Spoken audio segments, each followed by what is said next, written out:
Shalom, selamat hari Minggu untuk kita semua. Bagi Bapak Mama, Saudara sekalian yang dikasihi oleh Tuhan kita Yesus Kristus, di mana suara saya dapat didengar atau ditangkap. Dan selamat bertemu kembali dengan saya, Bapak Agustinus Banu. Saat ini saya mau menyampaikan berkat rohani melalui firman Tuhan datang kepada kita menyangkut dengan sementara ini dalam perayaan Natal.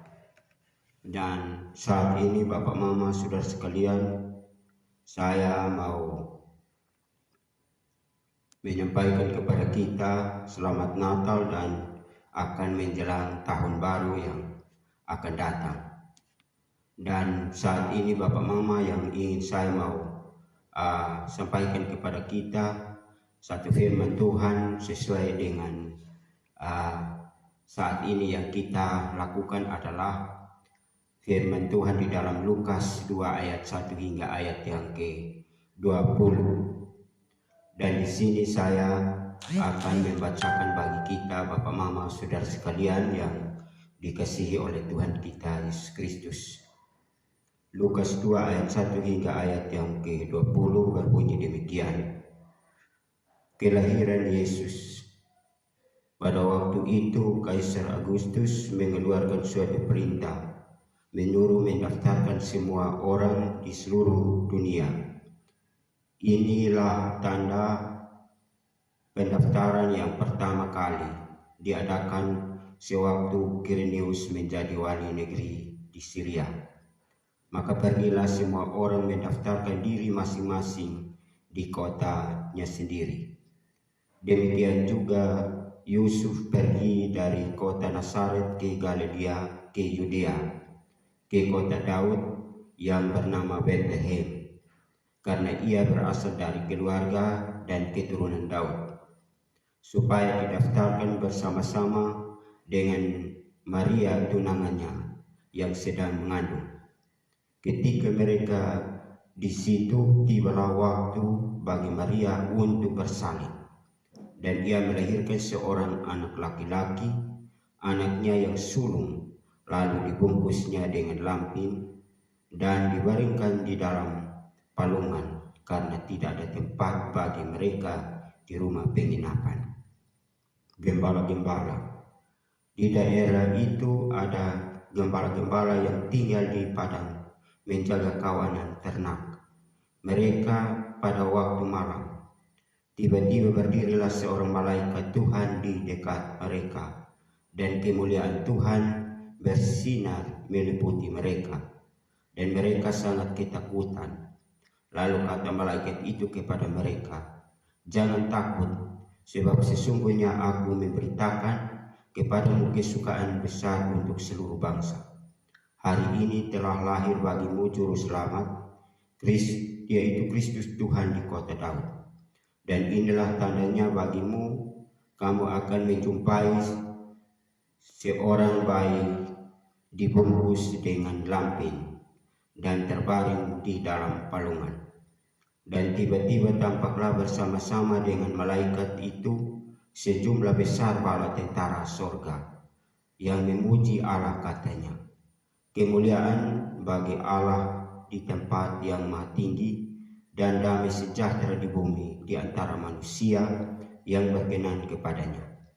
Setelah malaikat-malaikat itu meninggalkan mereka dan kembali ke sorga, gembala-gembala itu berkata seorang kepada yang lain, "Marilah kita pergi ke Bethlehem untuk melihat apa yang terjadi di sana, seperti yang diberitahukan Tuhan kepada kita."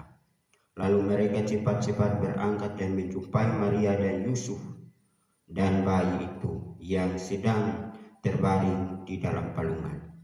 Dan ketika mereka melihatnya, mereka memberitahukan apa yang telah dikatakan kepada mereka tentang anak itu. Dan semua orang yang mendengarnya heran tentang apa yang dikatakan gembala-gembala itu kepada mereka. Tetapi Maria menyimpan segala perkara itu di dalam hatinya dan merenungkannya.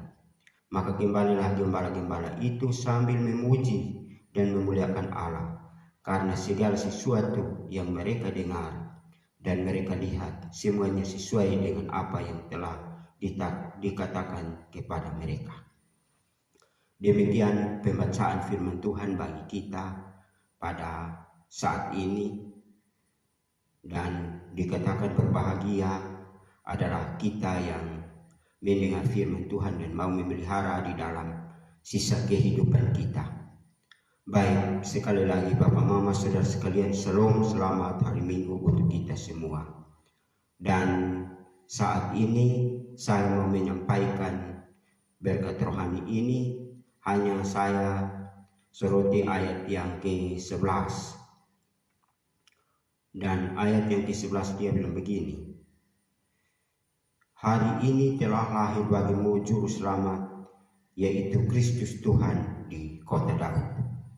Nah, di sini Bapak Mama Saudara sekalian yang dikasihi oleh Tuhan kita Yesus Kristus, kalau kita melihat tema yang ditetapkan oleh PGI, dia katakan bahwa misalnya di dalam Lukas 2 ayat yang ke-15, dia bilang, marilah sekarang kita pergi ke Bethlehem untuk melihat apa yang terjadi di sana. Ya, tapi dia hanya bilang, marilah sekarang kita pergi ke Bethlehem.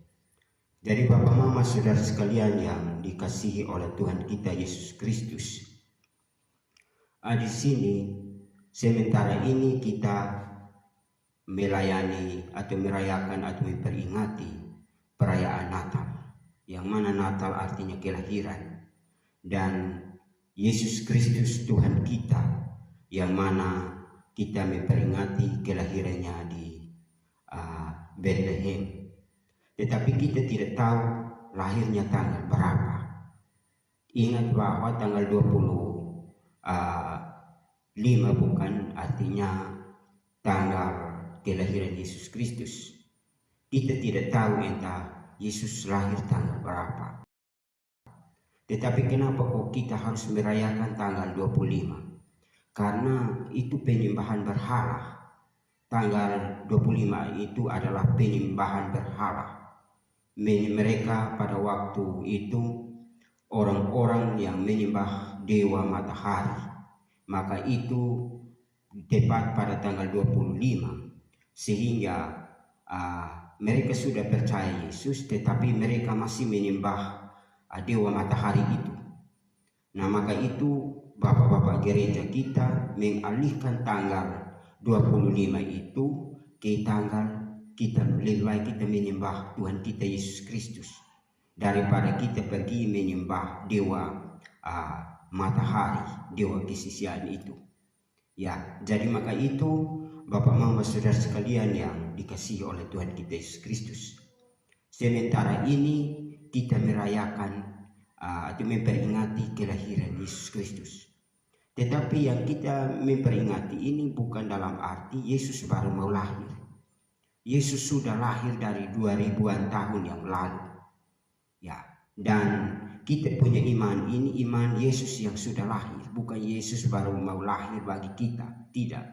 Yesus sudah lahir, datang ke dalam dunia, dan dia menderita, mati, dan bangkit pada hari yang ketiga, dan dia terangkat ke sorga atau naik ke sorga, dan sesuai dengan janjinya bahwa dia akan datang yang kedua kali. Dan sementara ini kita menantikan. Maka pada waktu lalu saya memberitakan tentang hari misalnya Advent. Advent ini kan bahasa Latin, yang mana Adventus artinya kedatangan Tuhan. Nah, Bapak Mama Saudara sekalian yang dikasihi oleh Tuhan kita Yesus Kristus, kedatangan Tuhan bukan melalui kelahiran lagi, tetapi kedatangan Tuhan datang melalui nanti kita menantikan kedatangannya yang kedua kali. Ya, kedatangan yang kedua kali bukan dia datang untuk mau menebus lagi, tetapi dia datang untuk menghakimi. Jadi maka Bapak Mama Saudara sekalian yang dikasihi Tuhan kita Yesus Kristus, kita hidup ini harus periksa hidup kita supaya hidup ini bisa berkenan kepada Tuhan. Dan saat ini saya mau berbicara tentang kelahiran. Maka jelas bahwa yang seperti tadi saya katakan Lukas 2 ayat 11 bahwa hari ini telah lahir bagimu juru selamat, yaitu Kristus Tuhan di kota Daud. Nah, maksudnya di sini banyak sekali orang yang tidak percaya Yesus sebagai Tuhan. Ya, hanya percaya sebagai nabi biasa. Ya, dan orang yang non-Kristen juga percaya Yesus bukan Tuhan, dia nabi biasa. Dan kalau misalnya kita lihat Tuhan itu juga di dalam bahasa Yunaninya Kurios. Kurios berarti Tuhan atau Tuhan, tergantung dari dia punya konteksnya. Ya, jadi maka itu kita orang Kristen percaya bahwa Yesus memang Tuhan dari dulunya. Malaikat yang sendiri bawa Tuhan, bukan kita orang Kristen yang angkat Yesus jadi Tuhan. Tidak bisa manusia angkat jadi manusia dari Tuhan. Tetapi Tuhan kalau jadi manusia, dia punya kuasa. Ya, dia mau jadi apa saja dia jadi itu karena dia ini yang pencipta. Ya, jadi maka itu Bapak Mama Saudara sekalian, Yesus memang dia ada sebelum dunia ada. Ya, Yesus yang menciptakan dunia ini. Kalau kita baca di dalam Lukas ya, Yohanes 1 ayat yang 1 sampai ayat yang ke-3, dia bilang begini. Pada mulanya adalah firman, dan firman itu bersama-sama dengan Allah, dan firman itu adalah Allah. Ia pada mulanya bersama-sama dengan Allah. Ayat yang ke-3, segala sesuatu dijadikan oleh dia, dan tanpa dia tidak ada sesuatu yang telah jadi dari segala yang telah dijadikan. Jadi Yesus itu adalah firman. Firman itu gelar bagi Yesus. Maka itu Yesus yang menciptakan segala sesuatu. Maka ia datang menjelma menjadi manusia. Misalnya kita baca ayat yang ke-14, dia bilang, firman itu telah menjadi manusia dan diam di antara kita, dan kita telah melihat kemuliaannya, yaitu kemuliaan yang diberikan kepadanya sebagai anak tunggal Bapa, penuh kasih karunia dan kebenaran. Ya, jadi maka Bapak Ibu, saudara sekalian yang dikasihi, Tuhan dia itu pencipta. Nah, kalau misalnya dia Tuhan biasa, kira-kira Tuhan mana yang menciptakan langit dan bumi dan segala isinya? Ya, Tuhan mana? Dia sendiri adalah Tuhan dan Allah itu sendiri. Maka itu dia yang punya kuasa menciptakan. Dia pencipta. Ya, maka itu kalau misalnya kita baca juga di dalam Kolose 1 ayat yang ke-16, dia bilang begini, karena di dalam dia ini dia besar, Yesus. Karena di dalam dialah telah diciptakan segala sesuatu yang ada di sorga dan yang ada di bumi, yang kelihatan dan yang tidak kelihatan, baik singgasana maupun kerajaan, baik pemerintahan maupun penguasa, segala sesuatu diciptakan oleh dia dan untuk dia. Jadi maka itu Bapak Mama Saudara sekalian, dia ini pencipta. Jadi kalau orang tidak percaya dia sebagai Tuhan, hanya Tuhan biasa atau nabi biasa, dia tidak memahami ayat-ayat firman Tuhan ini. Ya, jadi maka itu Bapak Mama Saudara sekalian, berbahagialah orang yang mengaku Yesus Tuhan. Nanti sampai saat kalau misalnya engkau tidak mengakui Yesus Tuhan, nanti pada hari penghakiman baru engkau akan mengaku. Tapi mengaku itu sudah terlambat. Ya, maka itu kalau misalnya kita baca di dalam Filipi 1 ayat yang ke-11.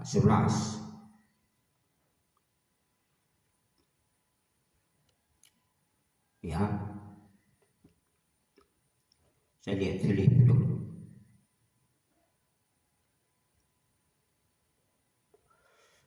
Filipi, bukan Filipi 1 ya, Filipi 2. Ya, Filipi 2 ayat, coba kita baca dari ayat 8. Dan dalam keadaan sebagai manusia ia telah merendahkan diri dan taat sampai mati, bahkan sampai mati di kayu salib. Itulah sebabnya Allah sangat meninggikan dia dan mengaruniakannya kepadanya nama di atas segala nama, supaya dalam nama Yesus bertekuk lutut segala yang ada di langit dan ada di atas bumi dan ada di bawah bumi, dan segala lidah mengaku Yesus Kristus adalah Tuhan, bagi kemuliaan Allah Bapa. Ini ayat sudah jelas. Tuhan mana yang di sorga, di bumi dan di bawah bumi itu menyembah dia, mengaku bahwa Yesus Tuhan. Itu dia memang Tuhan dan Allah itu sendiri. Dan kalau misalnya orang tidak percaya dia sebagai Tuhan, dia rugi. Maka dia pada penghakiman terakhir dia binasa nanti. Ya, jadi maka itu pada penghakiman baru dia mengaku Tuhan, dia terlambat. Dia terlambat, maka jelas dia akan dibuang ke dalam neraka. Termasuk raja-raja dunia, yang dia, kalau kita menyampaikan firman Tuhan seperti ini, orang tidak suka, malahan dia menghina orang yang menyampaikan firman Tuhan. Ya, mungkin dia cemburu atau bagaimana, dia katakan bahwa ini orang menyampaikan firman Tuhan. Ya, memang kita harus menyampaikan firman Tuhan. Kita pakai media sosial ini, HP kita yang Tuhan berikan kepada kita untuk kita memberitakan firman Tuhan. Jangan kita menaikkan status-status yang tidak jelas. Ya, tetapi kita harus menyampaikan firman Tuhan.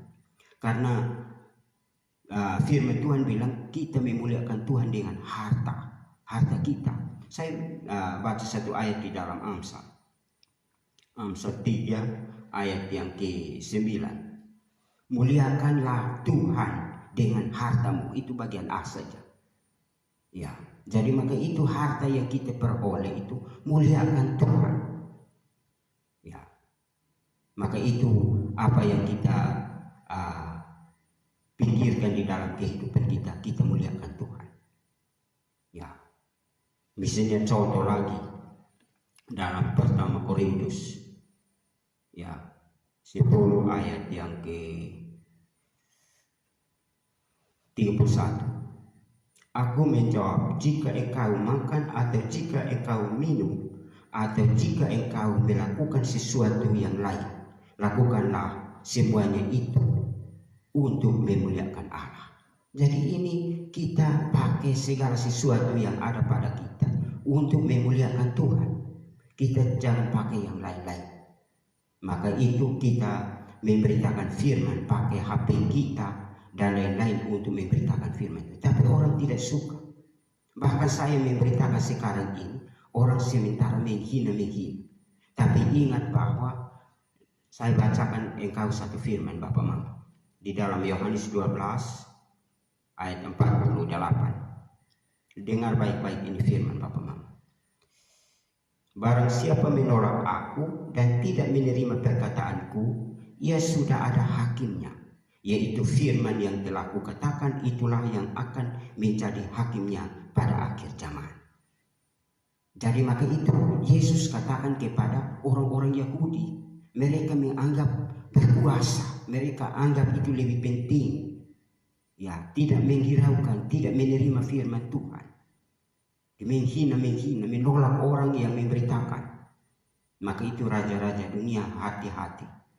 Yang punya kuasa di dunia ini, hati-hati. Jangan sampai kau dibuang ke dalam api neraka. Ya, saya kembali kepada pembacaan kita tadi.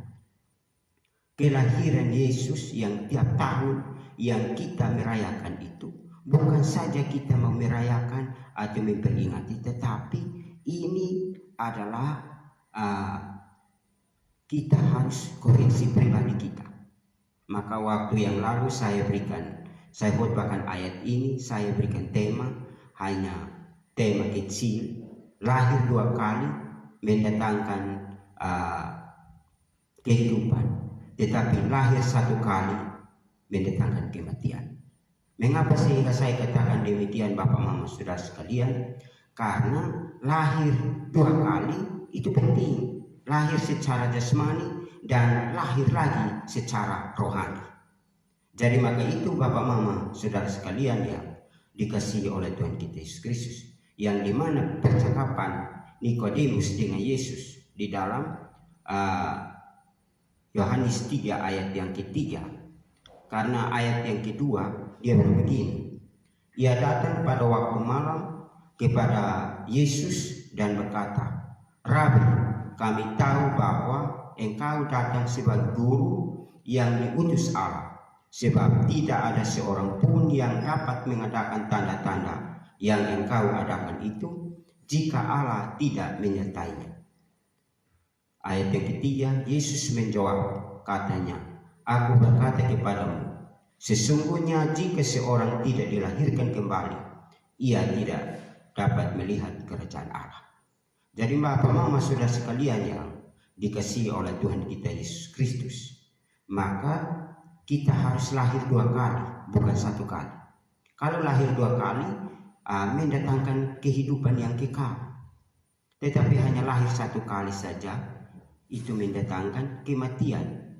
Jadi maka itu Bapak Mama Saudara sekalian yang dikasihi oleh Tuhan kita Yesus Kristus, bukan setiap tahun kita merayakan atau memperingati kelahiran Tuhan kita Yesus Kristus, hanya kita memperingati seolah-olah Yesus baru mau lahir. Ya, tetapi kita tidak memperhatikan hidup kita, apakah kita sudah lahir baru atau belum. Karena kelahiran baru itu penting. Jadi maka itu Bapak Mama Saudara sekalian, saya di mana saja suara saya dapat didengar, ketika mendengar firman Tuhan ini, mari periksa pribadi kita. Bukan hanya kita membuat pohon Natal di berbagai tempat, di jalan-jalan. Terkadang orang membuat pohon Natal bukan untuk menyembah Tuhan, bukan mempermuliakan Tuhan, tetapi seolah-olah mempermalukan Tuhan. Karena dia bikin pohon Natal dan berkumpul di situ dan minta maaf. Mungkin berkumpul di situ hanya minum, mabok dan buat hal-hal yang tidak berkenan. Dan pada waktu yang akan datang juga, hari misalnya kita tahun baru juga, dia juga senang-senang luar biasa. Tetapi dia tidak tahu bahwa manusia harus jadi manusia baru di dalam kehidupannya. Ya, jadi maka itu Bapak Mama Saudara sekalian, Lukas 2 ayat 1 hingga ayat yang ke-20 tentang kelahiran Yesus. Dan kalau kita melihat gembala-gembala itu, mereka setelah mereka mendengar malaikat itu, mereka berajak, mari kita pergi ke Bethlehem dan melihat apa yang terjadi di sana. Ya, dan ternyata mereka pergi sampai di Bethlehem. Itu seperti apa yang dikatakan oleh malaikat itu kepada mereka. Maka mereka juga setelah melihat dan menyaksikan semuanya itu, mereka pulang dengan sukacita dan memuji dan memuliakan Tuhan kita. Ya, jadi maka itu Bapak Mama Saudara sekalian yang dikasihi oleh Tuhan kita Yesus Kristus. Saat ini saya mau menyampaikan firman ini bertepatan dengan sementara ini kita merayakan Natal. Dan semua orang Kristen, bahkan orang non-Kristen ada yang merayakan Natal juga. Tetapi dia tidak tahu bahwa Natal ini adalah kelahiran Yesus Kristus dalam arti lahir baru. Maka seperti yang tadi saya berikan contoh, kalau misalnya lahir hanya 1 kali, tidak membawa berkat bagi kita.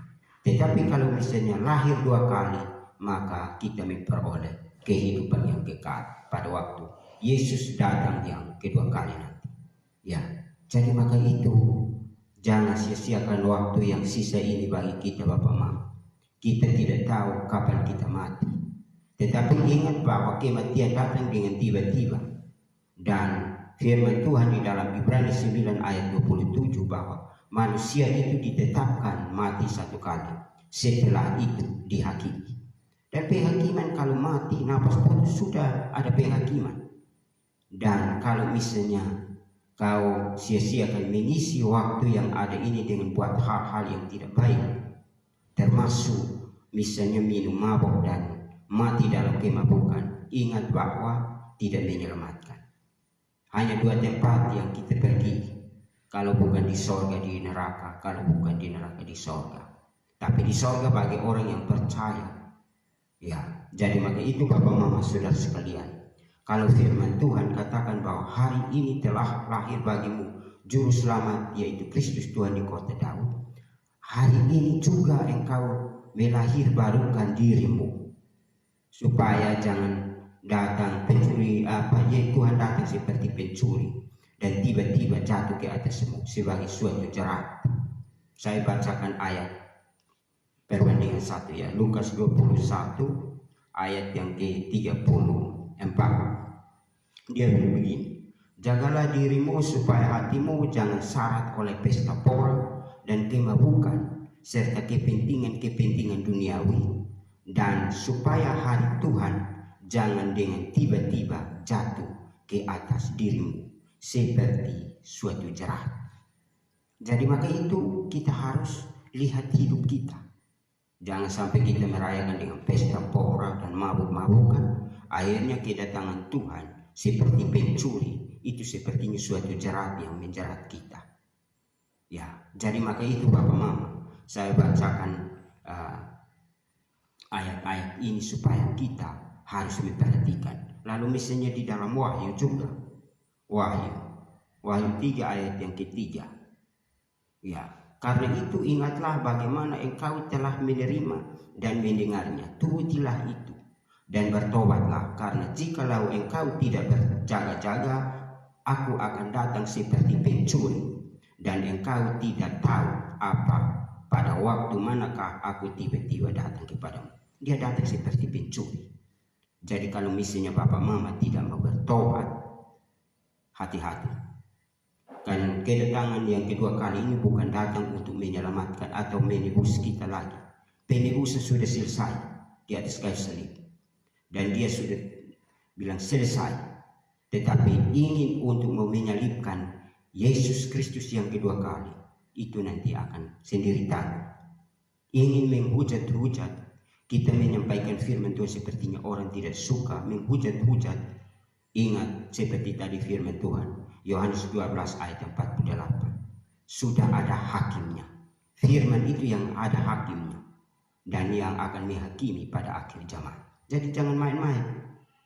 Ya, silakan mau menghujat saya Bapak Mama. Orang yang mau mendengar di luar sana mau menghujat, saya bersyukur. Karena saya percaya bahwa orang menghujat saya, upahku sudah tambah di surga. Saya baca di buku ayat Matius 15 Bapak Mama. Matius berapa ya? Saya masih cari di buku ayat. Matius 5 ya.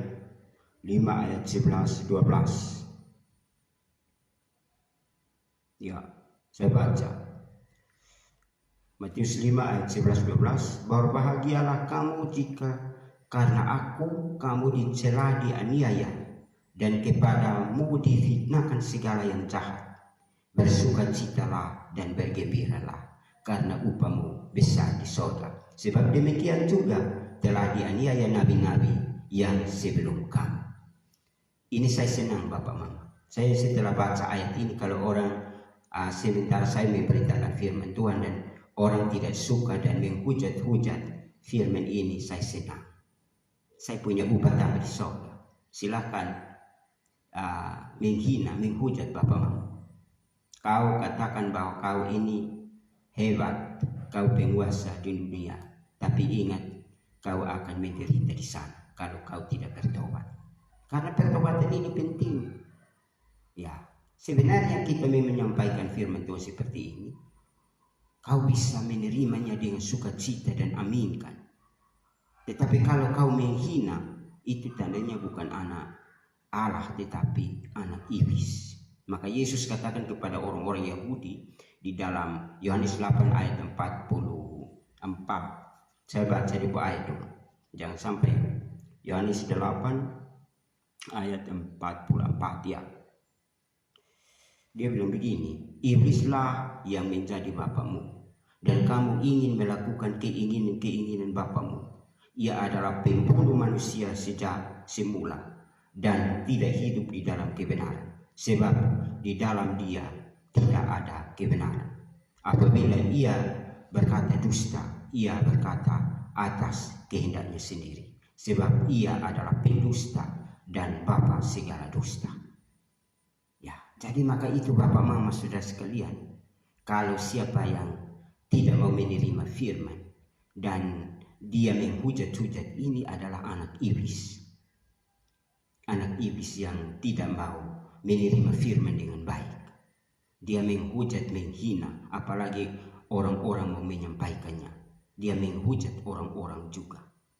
Ya, jadi maka itu dinamakan, ya bisa-bisa saja dikatakan antikristus. Ya, antikristus. Nanti sendiri baca di dalam pertama Yohanes 2 ayat yang ke-18, itu tentang antikristus. Bukan roh dari atas, tapi dari dunia ini. Ya, jadi maka itu Bapak Mama, kita harus memperbaharui hidup kita ini. Bagi orang-orang yang percaya, memperbaharui hidup ini. Orang-orang yang tidak percaya, jangan pikirkan dia biar dia tunggu penghakiman. Pentingnya kita memberitakan firman Tuhan. Mau percaya atau tidak, penghakiman akan datang. Ya, jadi sementara ini kita hanya menyampaikan saja. Ya, kami tidak menghakimi. Ya, saya membaca satu ayat, ya. Pertama Korintus 4 ayat 5. Karena itu janganlah menghakimi sebelum waktunya, yaitu sebelum Tuhan datang. Ia akan menerangi juga apa yang tersembunyi dalam kegelapan, dan ia akan memperlihatkan apa yang dirancangkan di dalam hati. Maka tiap-tiap orang akan menerima pujian dari Allah. Ya, lalu misalnya satu ayat lagi, kedua Korintus 5 ayat yang ke-10. Sebab kita semua harus menghadap takhta pengadilan Kristus, supaya setiap orang memperoleh apa yang patut diterimanya sesuai dengan yang dilakukannya dalam hidupnya ini, baik ataupun jahat. Jadi semua orang akan menghadap takhta pengadilan Kristus. Ya, jadi silakan Bapak Mama, kalau menghujat, nanti kau berhadapan dengan penghakiman nanti. Ya, boleh teliti penyampaian firman Tuhan kalau misalnya penyampaian itu salah. Tapi harus pakai firman Tuhan. Jangan pakai pikiranmu sendiri, karena dasar adalah firman. Ya, di dalam kedua Timotius 3 ayat 16. Kedua Timotius 3 ayat 16. Dia bilang begini, segala tulisan yang diilhamkan Allah memang bermanfaat untuk mengajar, untuk menyatakan kesalahan, untuk memperbaiki kelakuan, dan untuk mendidik orang dalam kebenaran. Menyatakan kesalahan, apakah kalau misalnya saya salah, harus pakai ayat firman Tuhan. Jangan pakai pikiranmu yang jahat itu. Ya, jadi maka itu Bapak Mama Saudara sekalian yang dikasihi Tuhan, kelahiran baru sangat penting bagi kita. Kalau siapa tidak memperbarui hidupnya, lahir baru di dalam kehidupannya, dia akan bertanggung jawab. Dia sudah ada hakim, bukan baru nanti ada hakim, tapi firman Tuhan bilang sudah ada hakim. Ya, nanti sekali lagi saya katakan, baca ulang Yohanes 12 ayat 48. Nanti baca ulang Bapak Mama. Ya, jadi maka itu kalau misalnya kita merayakan Natal lalu kita tidak periksa hidup kita, lalu kita bilang saya merayakan Natal, percuma. Ya, percuma. Padahal tingkah laku kita tiap-tiap hari tidak seturut dengan apa yang dikehendaki Tuhan. Saya baca satu ayat, Titus 1 ayat yang ke-16. Perhatikan ayat ini Bapak Mama. Mereka mengaku mengenal Allah, tetapi dengan perbuatan mereka menyangkal Dia. Mereka keji dan durhaka dan tidak sanggup berbuat sesuatu yang baik.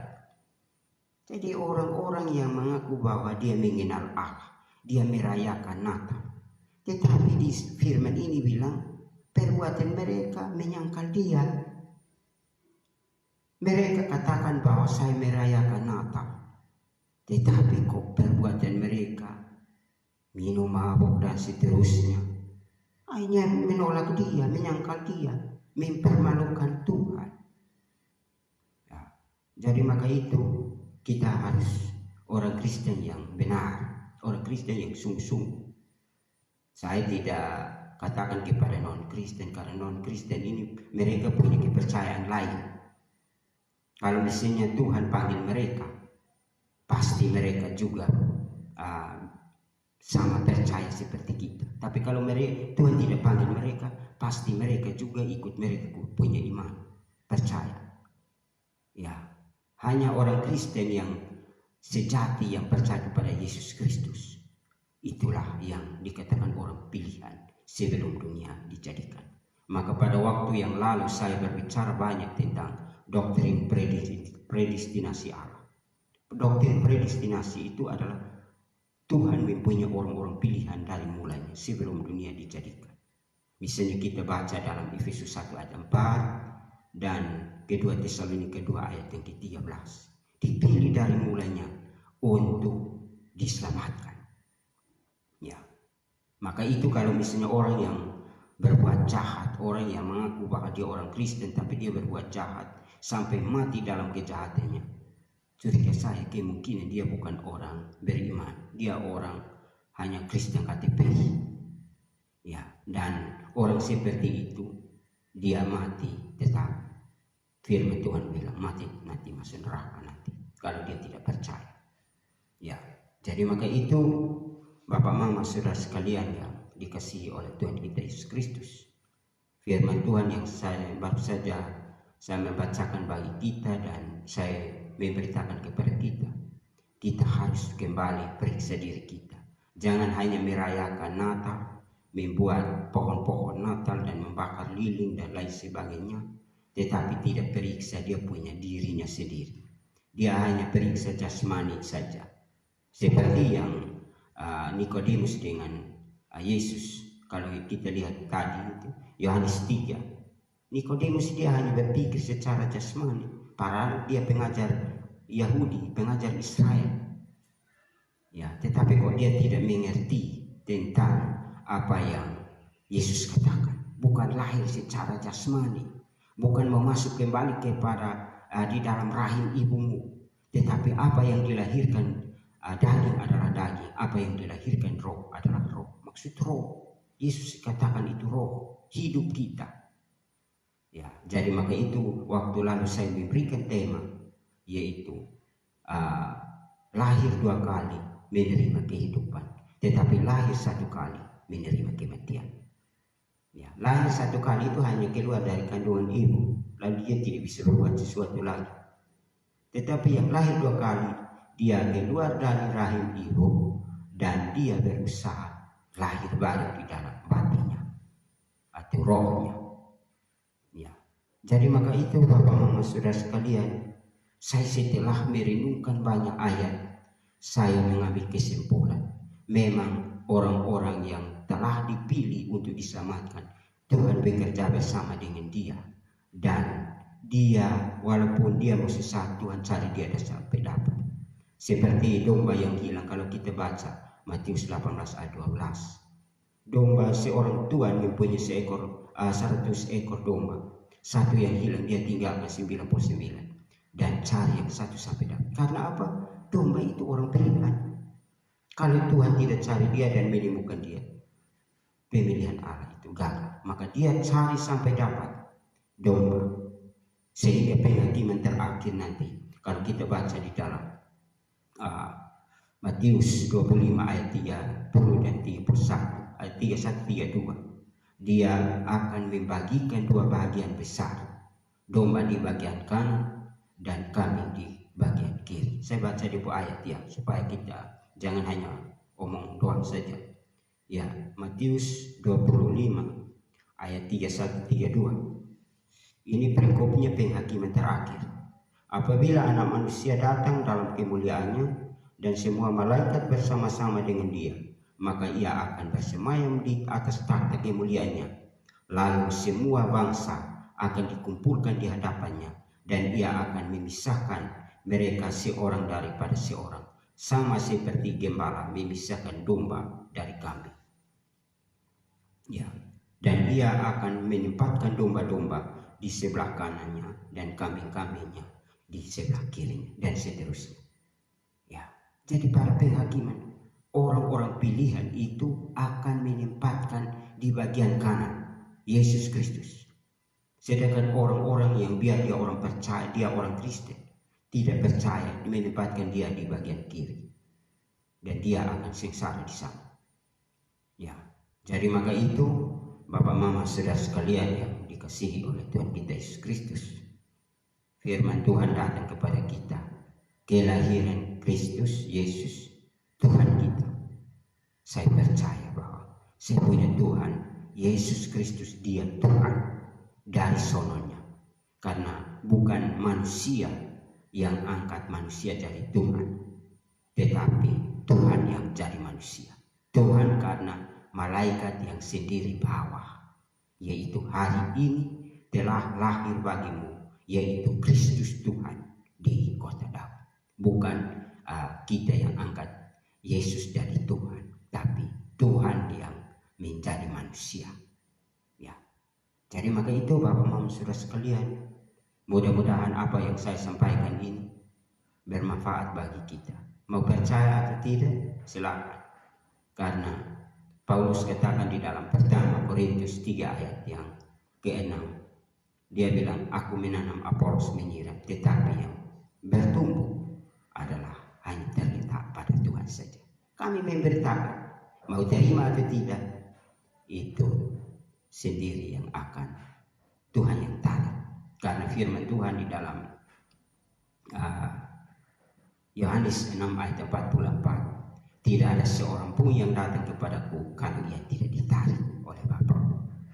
Lalu Yohanes 6 ayat 65, tidak ada seorang pun yang tidak dapat datang kepadaku kalau ia tidak mengaruniakannya kepadanya. Jadi maka itu saya percaya bahwa siapa yang percaya, itulah Tuhan yang memilih dia. Siapa yang tidak percaya, itu bukan pilihan Tuhan. Maka tetap dia bilang dia orang Kristen, dia ini penguasa dunia, bilang dia ini orang hebat, tapi dia tetap mati, masuk neraka. Ya, karena dia tidak percaya Yesus. Raja di atas segala raja hanya Yesus Kristus sendiri. Kita semua orang berdosa.